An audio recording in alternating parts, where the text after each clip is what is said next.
पिता परमेश्वर, प्रभु यीशु मसीह के एक पाक पवित्र नाम से दिल से हम आपका धन्यवाद करते हैं। सारा आदर, सारी महिमा सिर्फ आपके नाम को देते हैं। ये सारी स्तुति, आराधना, धन्यवाद की बेटों के साथ हम आपके समक्ष ले आते हैं। हमारी बेटों को स्वीकार कर ये स्तुति, आराधना के गीत, जो कुछ भी पिता भजन हमने गाए, सुर, लय, ताल और तालियों के साथ, प्रभु ये सब आपकी महिमा के लिए हमारी सारी बेटों को स्वीकार कर। और तेरे बच्चों ने जो कुछ तेरे द्वारा प्राप्त किया है कमाई के तौर, जिसमें से कुछ अंश दशमांश अर्पण उठाने के बेटों को तेरे भवन के अंदर ले आए। पिता हम प्रार्थना करते हैं इन सारे बेटों को भी आप स्वीकार करें, और तू भी अपने वचन के अनुसार, अपनी प्रतिज्ञा के अनुसार तेरे लोगों के लिए स्वर्ग के द्वार खोलकर उनके ऊपर मसीह यीशु में महिमा के दन के अनुसार आशीष की बारिश करके उन्हें आशीष कर, ताकि किसी के जीवन में कोई कमी घटी न रहे, वरन निर्धनता का श्राप भी टूटे, सारे कर्ज, मर्ज, ब्याज बट्टे के सारे कार्य नाश होने पाए। जहां धन बर्बाद होता है दवाई, गोली, टेस्ट रिपोर्ट्स के अंदर, वो भी दूर होने पाए। और जहां गुटखा, दारू, सिगरेट वगैरह जैसी अय्याशियों के अंदर या प्रभु बुरी आदतों के अंदर धन बर्बाद होता है, प्रभु ऐसी छोटी छोटी लोमड़ियों को पकड़ कर भी प्रभु तेरे लोगों के जीवन से दूर हटा। लेकिन दुआ करते हैं कि जो धन तेरे द्वारा इन्हें मिले आशीष के तौर, प्रभु उनके अंदर से हर प्रकार का मिलावट, हर प्रकार की बुराई दूर की जाए, और यीशु मसीह के नाम से तेरे लोग समृद्धि के अंदर बने और उनका जीवन कुशल कल्याण से हो और वे सदा बढ़ते रहे। हम दिल से दुआ करते हैं 100 गुना प्रतिफल, 1000 गुना बराबर तेरे द्वारा मिले, यीशु मसीह के नाम से।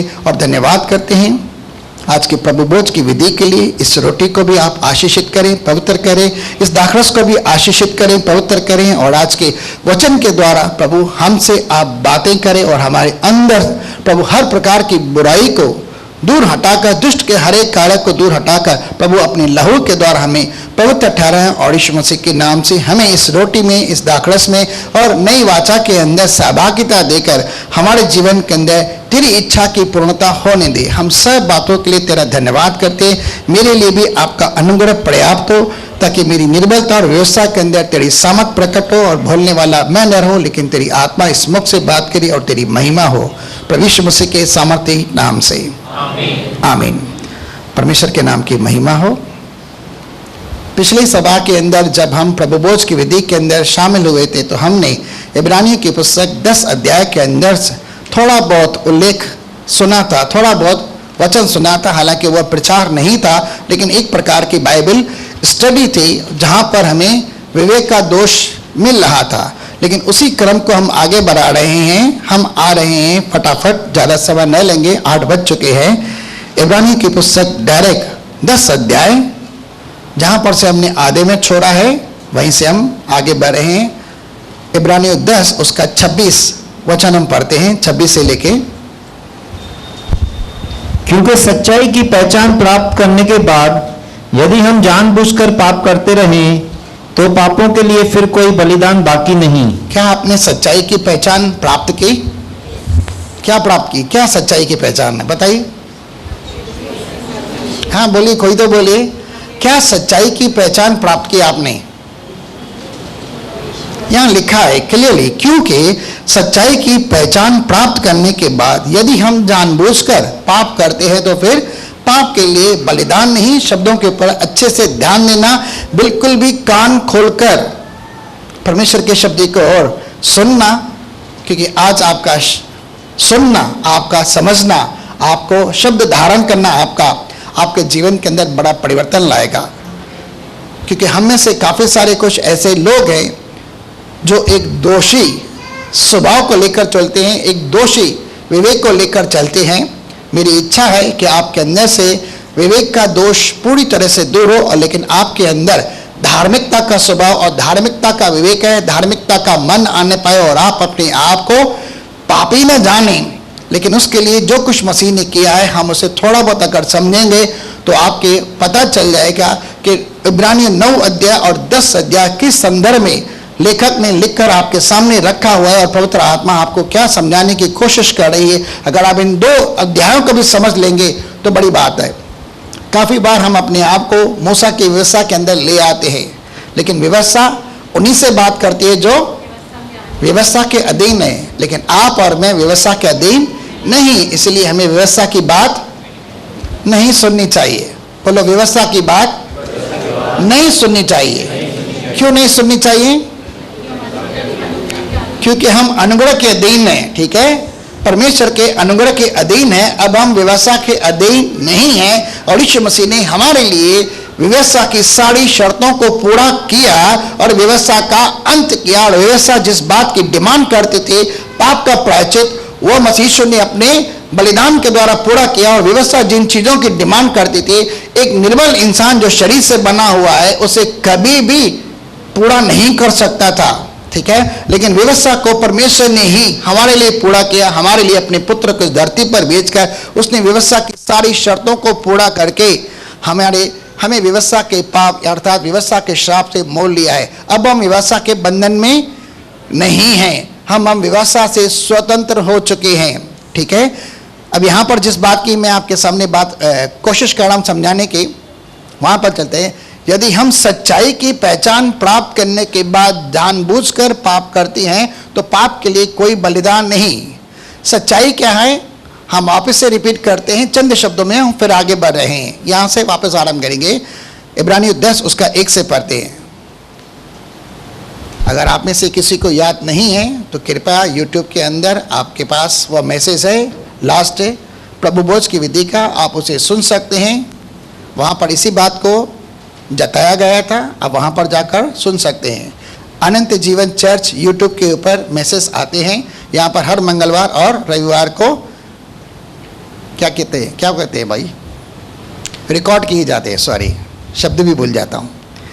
इब्रानियों 10 1 से पढ़ते हैं। क्योंकि व्यवस्था जिसमें आने वाली अच्छी वस्तुओं का प्रतिबिंब है, पर उनका असली स्वरूप नहीं। उसका असली स्वरूप नहीं, यह सिर्फ एक शैडो है, ठीक है। और शैडो, व्यवस्था को शैडो के तौर पर माना गया, लेकिन उसके अंदर वास्तविकता नहीं है। आगे, इसीलिए उन एक ही प्रकार के बलिदान के द्वारा जो प्रतिवर्ष अचूक चढ़ाए जाते हैं, बिना रुके प्रतिवर्ष चढ़ाए जाते हैं, ठीक है, पास आने वालों को कदापि सिद्ध नहीं कर सकते। क्लियर कर लिखा है, व्यवस्था के द्वारा किसी बात की सिद्धता नहीं होती और नहीं किसी को सिद्ध कर सकती है, ठीक है। इसलिए उनके एक ही प्रकार बलिदानों के द्वारा जो प्रतिवर्ष अचूक चढ़ाए जाते हैं, पास आने वाले को कदापि मतलब नेवर एवर सिद्ध नहीं कर सकती। व्यवस्था के द्वारा कोई मनुष्य सिद्ध नहीं बन सकता।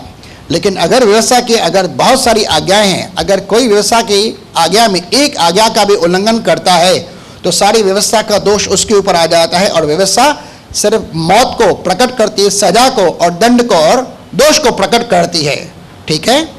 एक बात के अंदर चूकना यानी सारी व्यवस्था का श्राप आ जाना, दंड आ जाना, सब बातों में चूकना। आगे, नहीं तो उनका चराना बंद क्यों न हो जाता। आगे, इसीलिए कि जब सेवा करने वाले एक ही बार शुद्ध हो जाते, हाँ। तो फिर उनका विवेक उन्हें पापी न ठहराता। सबसे पहले यहाँ जिस विवेक के बारे में लिखा है, बलिदान होने के बावजूद भी उनका विवेक पापी ठहराता है उन्हें। क्यों? इसका मतलब क्या जो बलिदान चढ़ाया गया वो पर्याप्त नहीं था? क्या वहाँ उस बलिदान के द्वारा खून बहाया गया, उसके द्वारा आपके पाप का प्रायश्चित नहीं हुआ? जो हर साल आप अपने पाप को याद करते हैं, जहाँ पर आपको आपके पाप का बोध होता है और आप उस समय अपने आप को पापी जानते हैं, सही है। आगे चौथे शब्द में आ रहे हैं 3-4 में, परंतु उनके द्वारा प्रतिवर्ष पापों का सिमरन हुआ करता है। हर साल पापों का सिमरन यानी उसकी यादगिरी होती है, सिमरन होता है।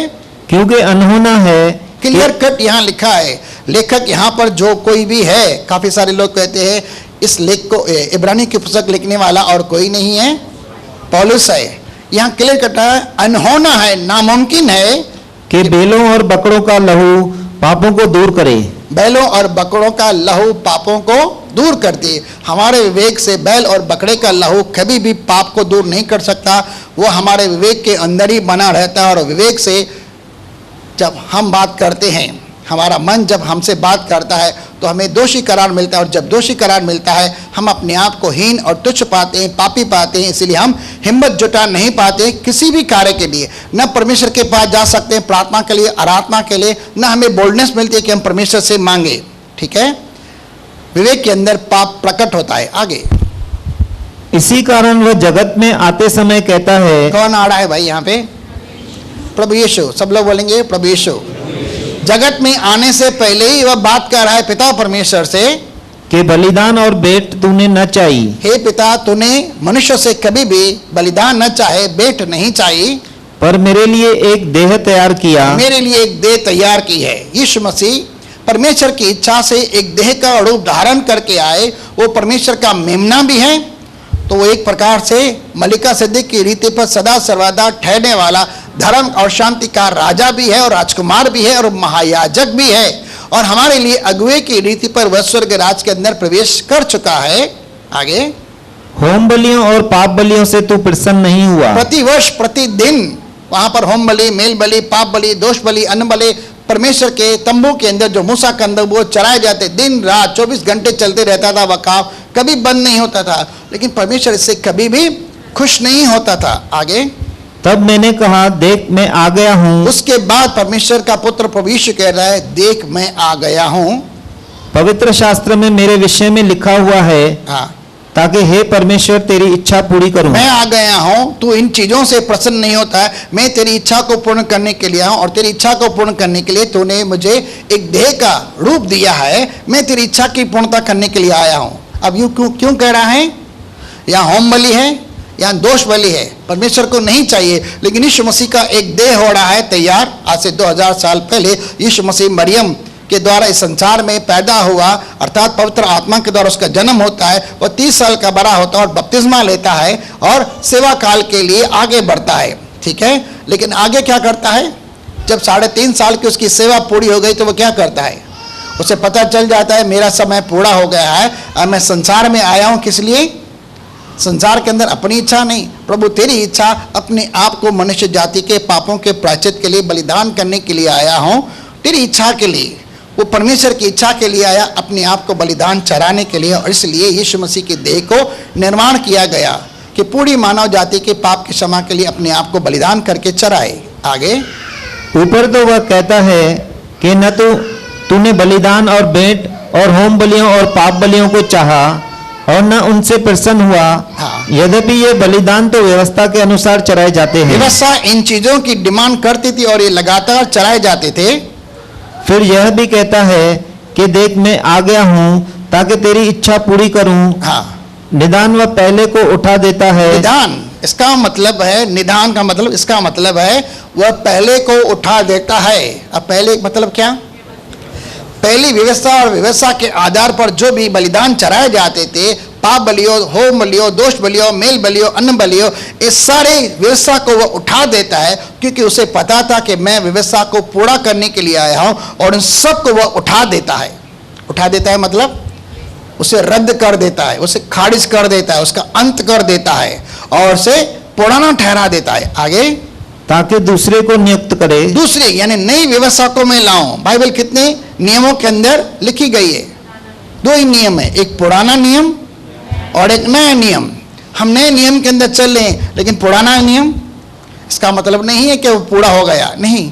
पुराना नियम अपनी जगह पर कायम है, लेकिन पुराने नियम के अंदर जो मूसा की व्यवस्था है वो हम पर लागू नहीं होती। ठीक है, क्योंकि हम जीवन की आत्मा की व्यवस्था के अधीन है, जो विश्वास के साथ आधारित है।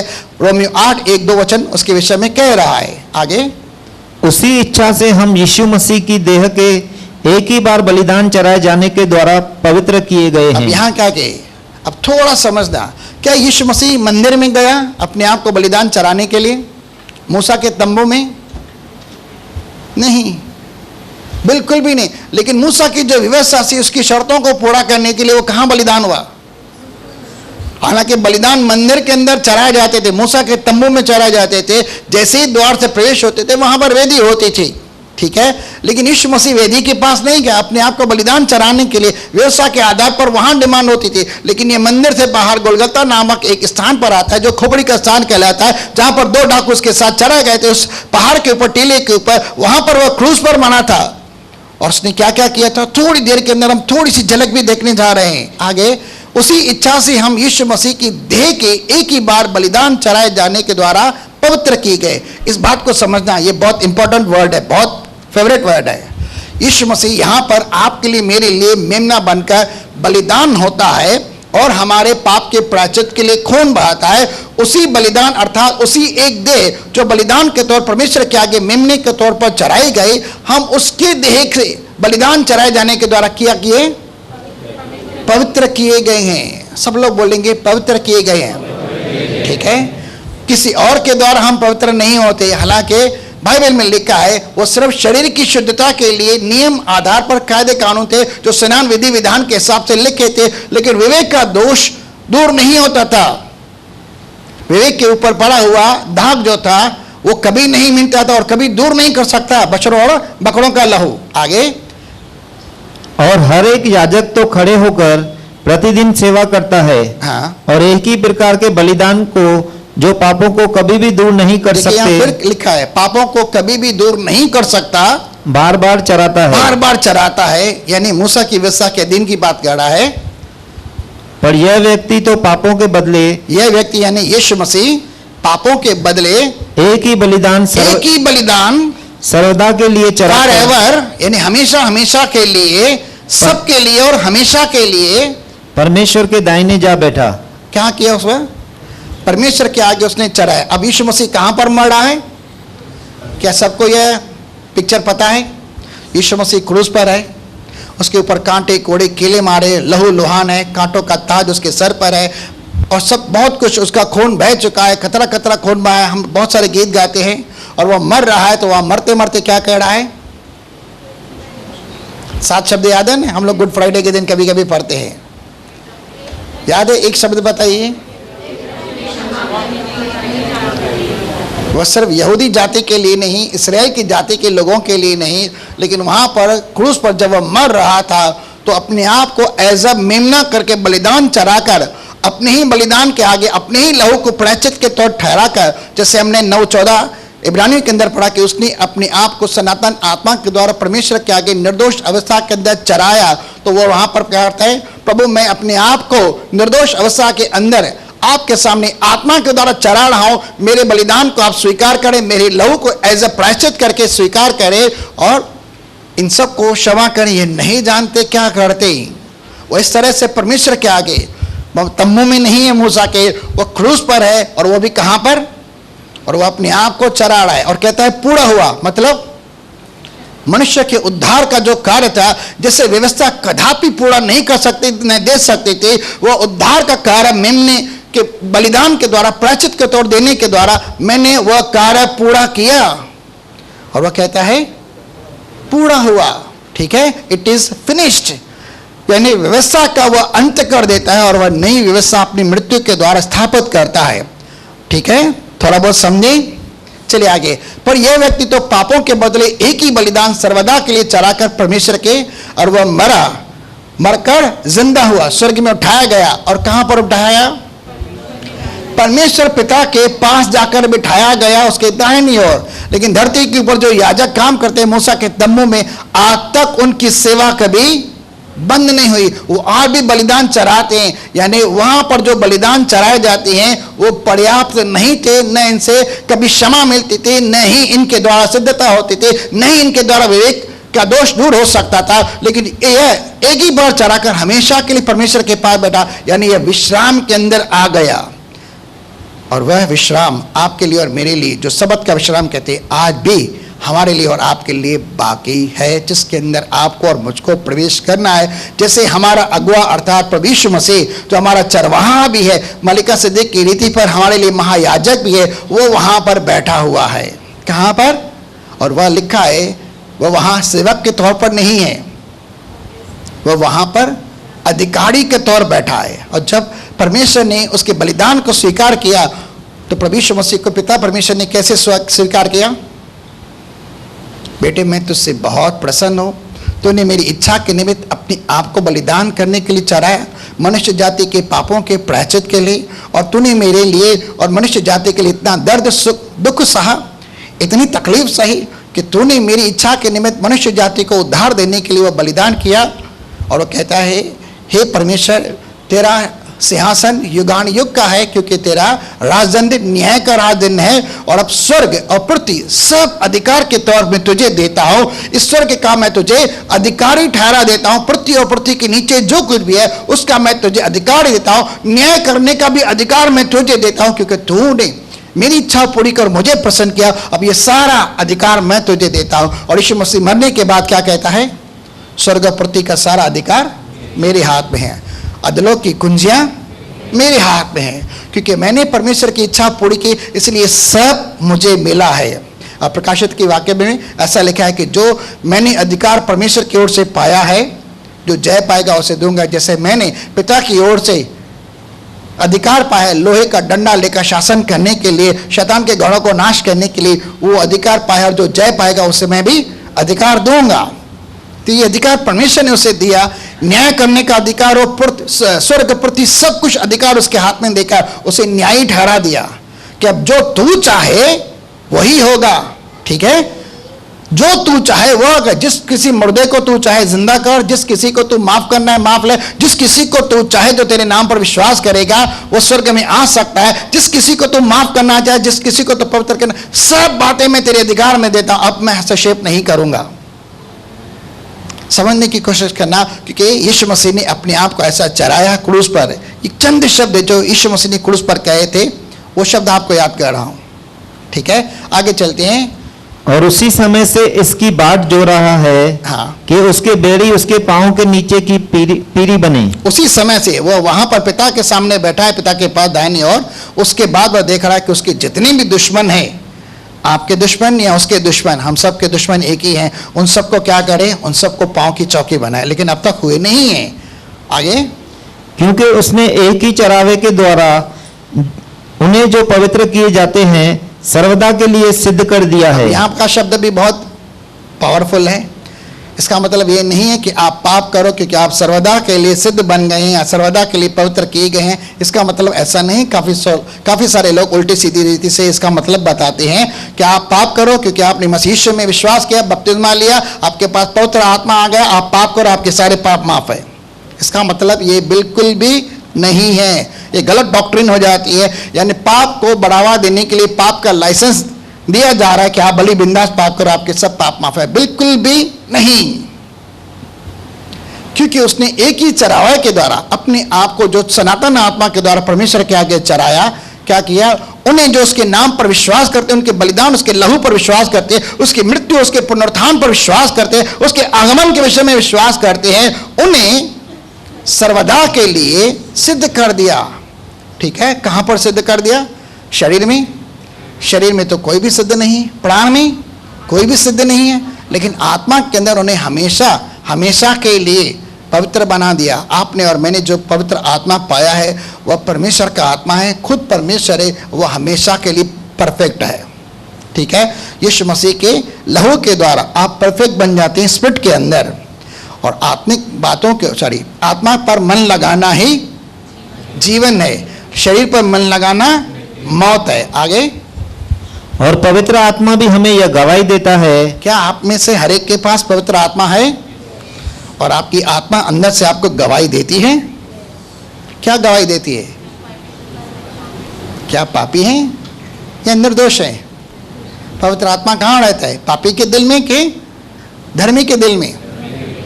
वो आत्मा हमारे अंदर गवाही देते हैं। कल तक हमारे अंदर कचरा बड़ा हुआ था, कल तक हमारे अंदर असाध्य रोग बड़े हुए थे, कल तक हमारे अंदर बहुत सारी मलिनता बड़ी थी। जैसे कि पास्टर सुहास गायकवाड़ जी ने पिछले सभा के अंदर समाया, शरीर और आत्मा की सारी मलिनता से अपने आप को शुद्ध करो। याद है, 1.5 महीना पहले हमें उसने शब्द सुनाया था, याद कीजिए भाई, ये शब्द बहुत काम के होते हैं। उन्होंने स्टार्ट ही यहाँ इस शब्द से किया था। पवित्र आत्मा भी हमें यह गवाही देता है, क्योंकि उसने पहले कहा था, क्या कहा था? पवित्र आत्मा धर्मी के हृदय के अंदर आता है, उसके शरीर के अंदर आता है, अपना मंदिर बनाने के लिए महिमा के साथ आकर निवास करता है। किसी अपवित्र वस्तु के अंदर, मंदिर के अंदर वह कभी नहीं आता निवास करने के लिए, लेकिन पवित्र आत्मा आता है धर्मी के हृदय में। ठीक है, और वह कहता है आप और मैं क्या है? हम परमेश्वर की संतान है, इसलिए उसे हम हे अब्बा, हे पिता कहकर पुकारते हैं। किसी अधर्मी या किसी अविश्वास के अंदर क्या पवित्र आत्मा निवास कर सकती है? Never ever. लेकिन आपके अंदर पवित्र आत्मा है तो इसका मतलब आप क्या हैं? यही गवाही दे रही है। आगे, कि प्रभु कहता है कि जो वाचा मैं उन दिनों के बाद उनसे बांधूंगा। हाँ, अब इन दिनों के बाद मैं जो मैंने पुरानी व्यवस्था को उठाकर नई वाचा के मध्यस्थ मैं उनके साथ जो नई वाचा बांधूंगा, वह यह है कि मैं अपनी व्यवस्थाओं को उनके हृदय पर लिखूंगा। नई व्यवस्था जो अनुग्रह की, विश्वास की, आत्मा की व्यवस्था है, वो मैं उनके दिल के ऊपर लिखूंगा और मैं उनके विवेक में डालूंगा। उनके विवेक में डालूंगा। फिर वह यह कहता याद है, करना, आपके हृदय के अंदर, आपके विवेक के अंदर नई व्यवस्था लिखी गई है। ठीक है, आगे। फिर वह यह कहता है कि मैं उनके पापों को और उनके अधर्म के कामों को फिर कभी स्मरण न करूंगा। क्या लिखा है? व्यवस्था के आधार पर सबसे बड़ी शर्त क्या है? व्यवस्था की सबसे बड़ी बात क्या है? यहां जो लिखा है, ये परमेश्वर कह रहा है। पुराने नियम यिर्मयाह के अंदर भी, यिर्मयाह के द्वारा भी उसने इस बात की घोषणा की थी, और नए नियम के अंदर यहां पर लिखने वाला जो इब्रानियों का लेखक है, वह भी हमारे साथ लिख रहा है, और यह यीशु मसीह के विषय में लिखा गया है। वो हमारे अंदर नई व्यवस्था को लेकेगा, और इस व्यवस्था का सबसे बड़ा मुद्दा क्या है? कि मैं उनके पापों को और उनके अधर्म के कामों को फिर कभी याद नहीं करूंगा। जैसे कल बच्चों ने, 10 बच्चों ने बैप्टिज्म लिया, तो कल तक उनका जो जीवन था, जो भी उन्होंने गलती, गुनाह, पाप, अपराध किए, परमेश्वर अपनी सहनशक्ति, कृपा और के धन के अनुसार उनके प्रति सब आनाकानी करते उन्हें माफ करता है। उनसे अब हिसाब नहीं लिया जाएगा, क्योंकि उनके सारे पाप माफ हो गए। ठीक है, मैं ये नहीं कहता ये अधिकार परमेश्वर के पास है, लेकिन परमेश्वर का वचन ऐसा कहता है, मैं उनके पापों को और उनके अधर्म के कामों को फिर कभी याद नहीं करूंगा। और जब इनकी क्षमा हो गई है, जब इनकी माफी हो गई, तो फिर पाप का बलिदान न रहा। अब आप इसके प्रति और क्या बलिदान चढ़ाएंगे? इसका मतलब यहां फिर बलिदान का शब्द आया। 10:26 के अंदर भी बलिदान है। अब आप कुछ बलिदान के विषय की बात कर रहे हैं। आगे मैं आगे और समझाता हूं आगे। सो हे भाइयों, हाँ। जबकि हमें यीशु के लहू के द्वारा हाँ। उस नए और जीवित मार्ग से पवित्र स्थान में प्रवेश करने का हया हो गया है, जो उसने पर्दे अर्थात अपने शरीर में से होकर हमारे लिए अभिषेक किया है। हाँ, यहाँ पर 2 बातें समझाने की मैं कोशिश कर रहा हूँ। मूसा की व्यवस्था के आधार पर जो तंबू बनाया गया था, पवित्र स्थान और अति पवित्र स्थान, इन दोनों के बीच एक क्या पर्दा था। ठीक है, इस पर्दे के भीतर कोई नहीं जाता था, सिर्फ महायाजक, साल में एक बार, वो भी बिना खून के नहीं। मैंने इस बात को भी आपको समझाया। और कभी कभार उसके अंदर भी डर होता था, अरे मैं जा तो रहा हूं खून लेकर, कहीं गड़बड़ न हो जाए, कहीं मैं मर न जाऊं और आज मेरे लिए मौत का दिन न हो जाए। महायाजक भी कभी कभी डरता था अंदर जाने से, क्योंकि उसे पता होता था कि भले मैं महायाजक हो, लेकिन मैंने पाप के अंदर जन्म लिया है, तो उसे डर होता था, क्योंकि वहां पर परमेश्वर की उपस्थिति के अंदर उसकी मौत हो सकती थी। उसे निश्चय नहीं होता था कि मैं जा रहा हूं अंदर, वापस बाहर जिंदा आऊंगा कि नहीं आऊंगा, in the presence of God, चाहे वो खून के द्वारा होता था। अब समझने की कोशिश करना, जो मैं समझाने की कोशिश कर रहा हूं। महायाजक साल में परम पवित्र स्थान के अंदर खून लेकर जा रहा है, लेकिन उसके अंदर फिर भी डर है कि मैं जिंदा लौटूंगा कि नहीं लौटूंगा। लेकिन आपके लिए यीशु मसीह ने जो रास्ता बनाया है अपने क्रूस की मृत्यु के द्वारा, आपके लिए स्वर्ग स्थानों के अंदर, तंबू के अंदर स्थान नहीं बनाया, तंबू के अंदर, परम पवित्र स्थान के अंदर जाने के लिए रास्ता नहीं बनाया, क्योंकि उसको तो आपके सामने से हटा दिया है। अब आप उस व्यवस्था को नहीं देखिए। काफी बार हम उस व्यवस्था को देख लेते हैं, मूसा के तंबू के अंदर घुस जाते हैं, वहां घुसने की जरूरत नहीं है। यीशु मसीह मरा कहां? यीशु मसीह क्रूस पर मरा, और कहां कह रहा है उसको? परम परमेश्वर को कह रहा है, जो आकाश और पृथ्वी का करता धरता है, बनाने वाला है, उससे बात करता है कि हे पिता ने क्षमा कर, और अपने आप को वहां चढ़ाता है और आपके पाप के प्रायश्चित के लिए खून बहाता है। तो कहां प्रवेश कर गया? स्वर्ग में पिता की दाहिनी ओर है। वो मूसा के तंबू में नहीं है, परम पवित्र स्थान के अंदर जहां संदूक है वहां नहीं है। उसको तो उसने रफा दफा कर दिया करके। भाई काफी बार हम ये गड़बड़ी कर देते हैं। उस शरीर की समझने की कोशिश की, उसने पर्दे अर्थात अपने शरीर में होकर हमारे लिए अभिषेक किया। जब तक वह मूसा का पर्दा है, परम पवित्र स्थान और पवित्र स्थान के बीच में विभाजित करने के लिए दीवार के तौर पर बना हुआ है, तब तक कोई भी अंदर नहीं जा सकता। लेकिन यीशु मसीह ने उस पर्दे को अपने शरीर के द्वारा उठा दिया। जैसे ही यीशु मसीह क्रूस पर मरा तो क्या हुआ?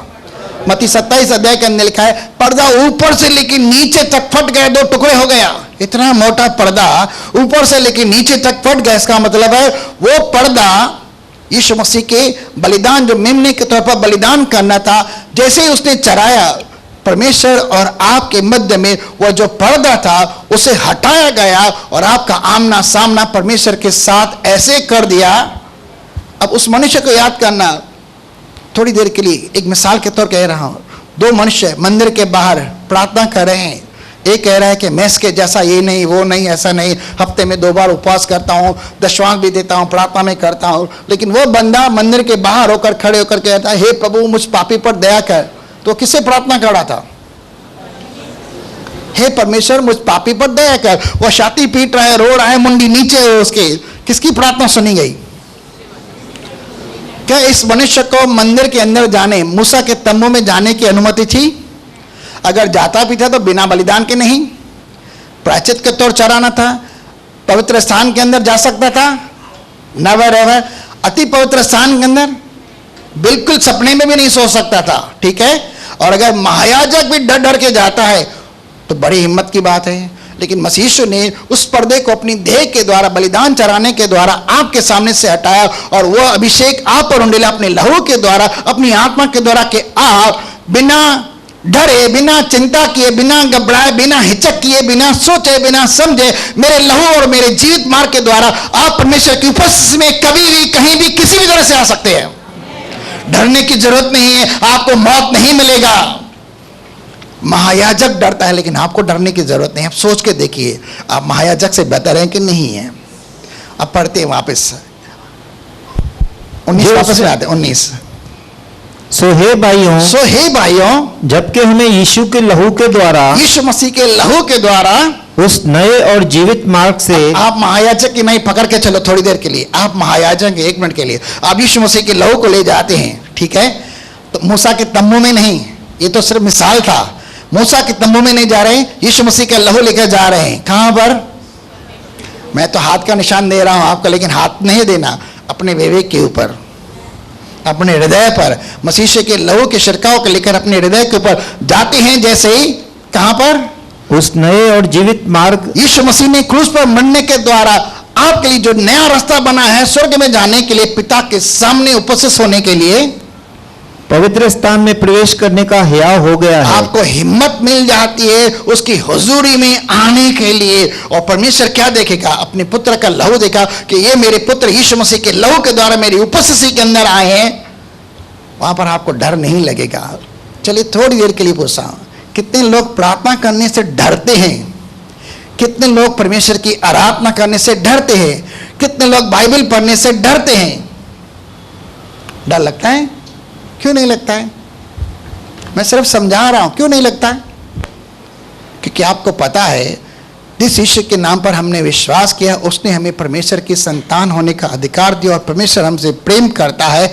अब परमेश्वर हमसे प्रेम करता है इसलिए हमें नकारता नहीं है, धिक्कारता नहीं है, बाहर नहीं निकालता, लेकिन हम पर अनुग्रह करता है, हम पर दया कृपा करता है, हमें हमारे अपने पास आने के लिए अनुमति देता है। हमने पहले ऐसा जाना, लेकिन इसके विषय में यीशु मसीह ने आपके लिए, मेरे लिए जो किया है वो हमारे लिए बहुत महत्वपूर्ण है।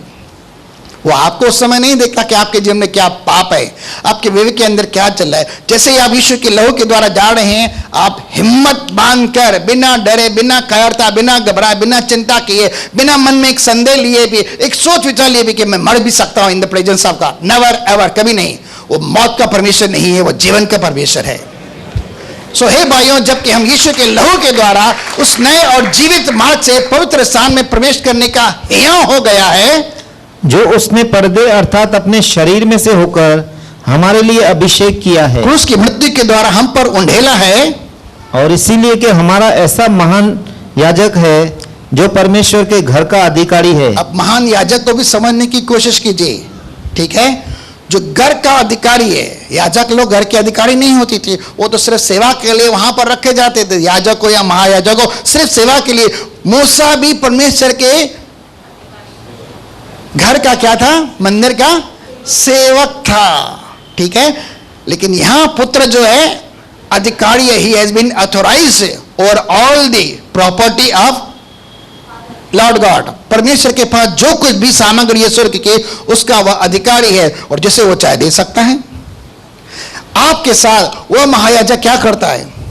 बाइबल में लिखा है वह दयालु है, विश्वास जो के बोले भटकों को अपने पास आने की अनुमति देता है और उन्हें नरमी के साथ व्यवहार करता है और कभी किसी का इनकार नहीं करता। वो सर्वदा उनकी प्रार्थना करने के लिए उनके लिए तैयार होता है और उनका पूरा पूरा उद्धार करता है, क्योंकि वह वहां पर है उनका एडवोकेट होने के लिए, उनके साथ सहानुभूति करने के लिए। और जो उसके द्वारा परमेश्वर के पास आते हैं, 7:25 इब्रानी की पुस्तक में लिखा है, वह उनके लिए प्रार्थना भी करता है, उनका पूरा पूरा छुटकारा करता है। आप किस समस्या में, किस संकट से, किस विपत्ति से, किस परेशानी से, किस चिंता से, किस बीमारी गरीबी से, या किसी प्रकार के कर्ज मर्ज से, या किस परेशानी के द्वारा आप उसके जाते हैं, वो आपका वहां पर उद्धार कर सकता है, क्योंकि वह आपके साथ सहमति रखता है। वो महायाजक जो मलिका सिद्दीक की रीति पर सर्वदा के लिए महायाजक है, और वह भी शपथ के द्वारा उसे याजक पद, महायाजक पद दिया गया है।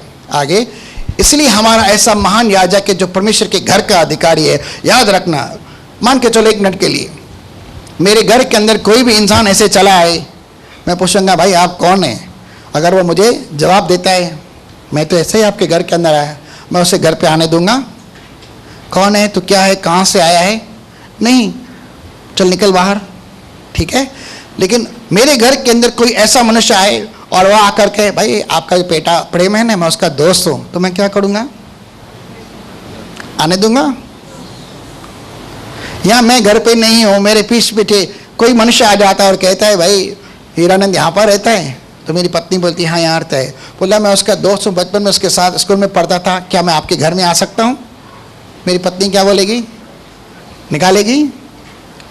अब जिस महायाजक के द्वारा परमेश्वर पिता के पास जा रहे हैं, वो महायाजक आपका जाना पहचाना है, आपके साथ उसका लगाव है, क्योंकि उसने महायाजक यही दुआ की, हे पिता इन्हें माफ करिए, नहीं जानते, मैं इनके पाप के प्रायश्चित के लिए अपना खून बहाता हूं और प्रायश्चित के तौर पर इनके लिए अपने देह को बलिदान चढ़ाने के लिए देता हूं। मेरे बलिदान, मेरे लहू को दे और इन्हें क्षमा कर तेरी उपस्थिति के अंदर आने दे। मैं इनका साक्षी हूं, मैं इनका एडवोकेट हूं, मैं इनका याजक हूं, और मध्यस्थ करने के लिए मैं आपके साथ बैठा हुआ हूं। थोड़ा समझ रहे हैं? वो वहां पर है, वो वहां का अधिकारी है, ठीक है, सब कुछ उसके हाथ में है। तो अगर आपका महायाजक आपका जाना पहचाना है, आपका महायाजक आपके साथ सहानुभूति रखता है, दया कृपा करता है, और आपका महायाजक आपको अपना बेटा या बेटी करके पुकारता है, क्या आप डरेंगे? घबराएंगे? नहीं। चलिए, इसलिए कि हमारा ऐसा महायाजक है जो परमेश्वर के घर का अधिकारी है, तो आओ हम सच्चे मन, कैसे? सच्चे मन के साथ कहाँ आए? उसकी उपस्थिति के अंदर आए, in the presence of Lord God almighty. आगे, और पूरे विश्वास के साथ, पूरे विश्वास के साथ आए। कभी कभार हमारा विश्वास डगमगाता है, लेकिन डरने की जरूरत नहीं है। विश्वास के साथ मसीह के द्वारा उसके पास आइए।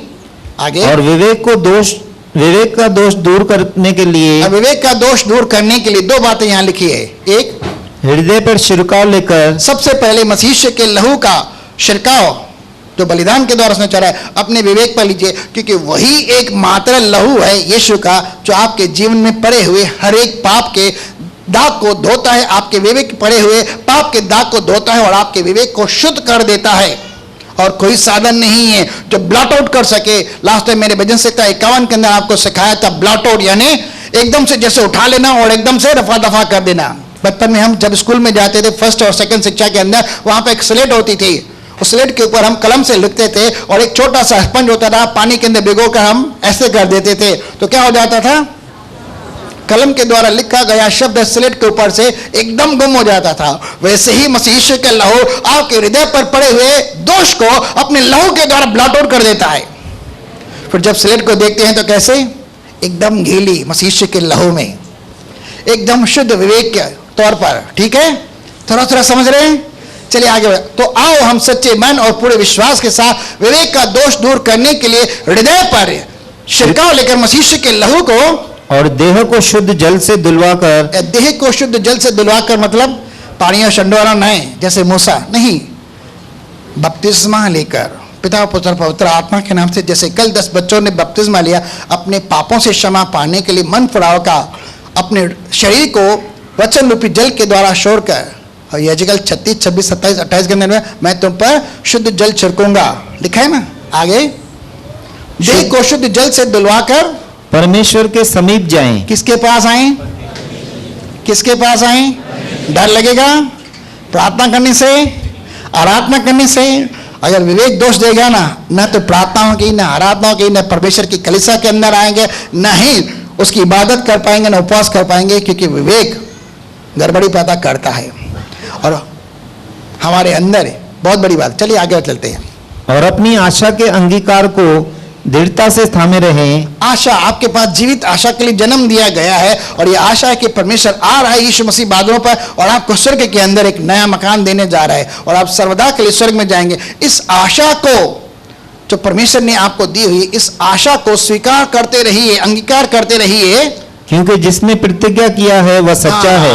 अब यहां पर बात आ जाइए, जिसने प्रतिज्ञा की है, यह प्रॉमिस किसका है? यह वायदा किसने किया है? ये वचन किसने दिया है? सेनाओं के यहोवा की यही वाणी है, सेनाओं के यहोवा का यही वचन है, जो मैं हूं सो हूं वह ये कहता है। इसका मतलब क्या है? उसका वायदा कभी टल नहीं सकता, उसकी प्रतिज्ञाएं आपके लिए, मेरे लिए कभी असफल नहीं होते। उसने जो कह दिया वो यकीनन आपके लिए करेगा, वो कभी नहीं आपसे मुकरेगा। और ये नहीं कहेगा कि मैं आपकी प्रार्थना नहीं सुन सकता, मैं आपके लिए ऐसा नहीं कर सकता। उसने शपथ खाकर आपके साथ वाचा बांधी है, प्रतिज्ञा की गई है, वो कभी आपका इनकार नहीं करेगा, नहीं आपको निकालेगा, न छोड़ेगा। और यही बात हम यूहन्ना की 6 अध्याय के अंदर पाते हैं, जो उसके द्वारा प्रवेश करते हैं बेरों के तौर पर, वो उन्हें कभी निकालते नहीं, उनकी आंसू को पोंछता है और उन्हें खिलाता है, पिलाता है और उन्हें बाहर ले जाता है और बाहर ले आता है। सही ना? पढ़ के देखना वहां पर। अपनी आशा के अंगीकार को दृढ़ता से सामने रहे, जिसने प्रतिज्ञा की है वो सच्चा है। सच्चा कौन है भाई? परमेश्वर सच्चा है, यीशु मसीह सच्चा है, वो अपना वादा कभी नहीं भूलेगा। थोड़ा डर गया? अब 5 मिनट के लिए हम आगे जा रहे हैं फटाफट। और प्रेम और भले कामों में उकसाने के लिए एक दूसरे की चिंता किया करें। हाँ, और एक दूसरे के साथ इकट्ठा होना न छोड़े, हाँ। जैसे कि कितनों की रीति है, पर एक दूसरे को समझाते रहें। और ज्यों ज्यों उस दिन को निकट आते देखो, त्यों त्यों और भी अधिक यह किया करो। हाँ। क्योंकि सच्चाई की पहचान अब प्राप्त। आप समझिए, यही वचन था। अब सच्चाई की पहचान प्राप्त करने के बाद अगर हम फिर पाप करते हैं, कौन सा पाप करते हैं? नहीं, मेरे लिए यीशु मसीह का लहू पर्याप्त नहीं है।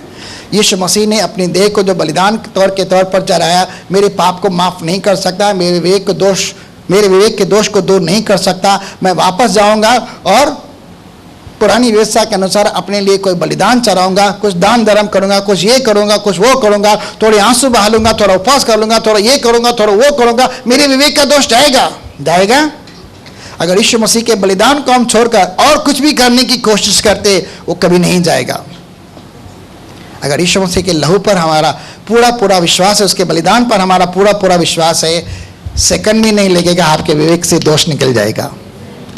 अब सच्चाई की पहचान प्राप्त करने के बाद अगर हम जानबूझकर पाप करते हैं, तो पापों के लिए फिर कोई बलिदान बाकी नहीं। अब उसके बाद कौन सा बलिदान चढ़ाएंगे आप? कोई बलिदान आपके पास सिर्फ एक ही बलिदान है, जो सर्वदा के लिए सिद्ध किया गया है, वह है परमेश्वर का पुत्र अर्थात परमेश्वर का मेमना। सिर्फ उसी के लहू के द्वारा, उसी के नाम के द्वारा आपके पाप क्षमा होते। आप अपने पाप के लिए परमेश्वर के आगे और कोई बलिदान नहीं चढ़ा सकते, फिर कोई बलिदान नहीं है, सिर्फ यही बलिदान है। और इब्रानी की पुस्तक 9 और 10 अध्याय के अंदर लेखक जो है इसी बात को समझाने की कोशिश कर रहा है, क्योंकि वो मुकर रहे थे। कहां से? इस बात से नहीं, लेकिन वो वापस जा रहे थे यहूदी प्रथा के अनुसार मूसा की व्यवस्था में, और अपने पाप की क्षमा के लिए बलिदान चढ़ा रहे थे। वो कह रहे हैं नहीं, वापस पुरानी व्यवस्था में मत जाओ, पुराने बलिदानों को, पुराने रीति रिवाजों को मत अपनाओ, उनके लिए उनके जैसे बलिदान मत करो, इनसे तुम्हें सिद्धता नहीं मिलेगी, विवेक का दोष भी दूर नहीं होगा। आगे, हाँ, दंड का एक भयानक बाट जोना। अगर कोई ऐसा जा रहा है तो उनके लिए क्या है? सिर्फ उनके लिए दंड है। आगे, और आग का ज्वलन बाकी है, नरक की आग। आगे, जो विरोधियों को पहले क्या व्यवस्था किसी बात की सिद्धता नहीं करती और कहीं पर उसका वादा नहीं कि आपको अनंत काल का जीवन मिलेगा, कहीं नहीं लिखा है। आपको आग का ज्वलन बाकी है, और जो विरोधियों को, जो यीशु मसीह के बलिदान को छोड़कर अन्य बलिदानों के ऊपर विश्वास करते हैं, इसके द्वारा हमें पाप क्षमा मिलेगी, वो खुद विरोध करती हैं। और ऐसे विरोधियों को कहा जाएगा? आग के अंदर, यानी नरक की आग के अंदर डाला जाएगा। आगे, जबकि मूसा की व्यवस्था का न मानने वाला 2 या 3 जनों की गवाही पर बिना दया के मार डाला जाता है। हाँ तो सोच लो कि वह कितने और भी भारी दंड के योग्य ठहरेगा, हाँ। जिसने परमेश्वर के पुत्र को अब यहाँ क्लियर कर रहा है, जिसने परमेश्वर के पुत्र को, पांव से रौंदा। अब परमेश्वर के पुत्र का मतलब जिसने उसे इनकार किया, यीशु मसीह का इनकार किया, उसके बलिदान, उसके लहू का उसने इनकार किया, विरोध किया। पहली बात, और वाचा के लहू को, ये वाचा का लहू है। यीशु मसीह ने कहा था ना, यह मेरे वाचा का लहू है जो तुम्हारे लिए बहाया जाता है, बहुतों के छुटकारे के लिए, बहुतों के पापों की क्षमा के लिए बहाया जाता है। यह वाचा का लहू है, लहू को जिसके द्वारा वह पवित्र ठहराया गया इसके था। द्वारा आप पवित्र ठहराए जाते हैं। ये नहीं, ये तो दाखरस है भाई, उस लहू के द्वारा। ये तो हम सिंबल के तौर पर पहनते हैं, लेकिन जो वाचा का लहू है, जो मसीह ने आपके साथ, मेरे साथ बांधा है अपने बलिदान को चढ़ाने के द्वारा, उस लहू के द्वारा आप क्या होते हैं? पवित्र होते हैं। ठीक है, उसे क्या ठहराया? अपवित्र जाना है। इस लहू से थोड़ी मैं पवित्र हो सकता हूं। अगर कोई ऐसा सोचे तो वो मसीह के लहू का अपराधी ठहरता है। आगे, और अनुग्रह की आत्मा का अपमान किया। अब पवित्र आत्मा जो हमें दिया गया है वो परमेश्वर के अनुग्रह से ही हमें मिला है। अगर उसका भी इनकार करेंगे तो क्या होगा? इस समय परमेश्वर की आत्मा अनुग्रह के साथ कह रही है, मेरे बच्चों मेरे पास आओ, अपने अपने पाप से पश्चाताप करो, मन पर आओ, मैं तुम्हें क्षमा करूंगा, क्योंकि यीशु मसीह शीघ्र आने जा रहा है। इससे पहले वह आए और तुम्हारा नाश हो जाए। पश्चाताप कर लो। अनुग्रह की आत्मा आज हमें यह कह रही है, लेकिन अगर हम उसका भी विरोध करेंगे तो ये अनुग्रह का समय चल रहा है, ये पवित्र आत्मा का काल चल रहा है, पवित्र आत्मा का युग चल रहा है। अगर हम उसका भी इनकार करेंगे, सुसमाचार का, मसीह के लहू का, यहाँ अनुग्रह की आत्मा का, जिसके द्वारा हम पवित्र ठहरा, जैसे इनकार करेंगे, विरोध करेंगे तो दंड का भयानक बाट जो है, आग का ज्वलन बाकी है। आगे, क्योंकि हम उसे जानते हैं। हम उसे जानते हैं। किसे जानते हैं? परमेश्वर पिता को, जिसने कहा कि पलटा लेना मेरा काम है, नहीं बदला लूंगा। आगे, और फिर यह कि प्रभु अपने लोगों का न्याय करेगा। किनका न्याय करेगा? अपने लोगों का न्याय करेगा। कैसे न्याय करेगा? वो संसार के साथ हमें दोषी नहीं ठहराता, क्योंकि सारा दोष उसने मसीह के ऊपर डाल दिया और वो दोष बना, तभी तो हम निर्दोष बने। तो आप क्या हैं इस समय? सब लोग बोलेंगे आप क्या हैं? निर्दोष। बोलिए निर्दोष। मैं मसीह के लहू के द्वारा निर्दोष हूं।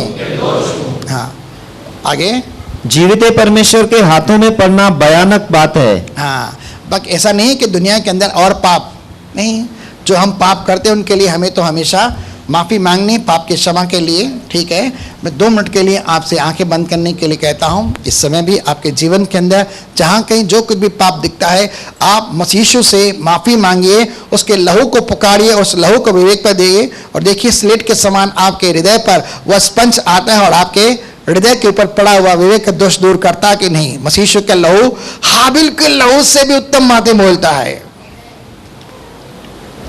बोलिए प्रभु यीशु मुझे माफ कर, अपने लहू में धोकर मुझे शुद्ध कर।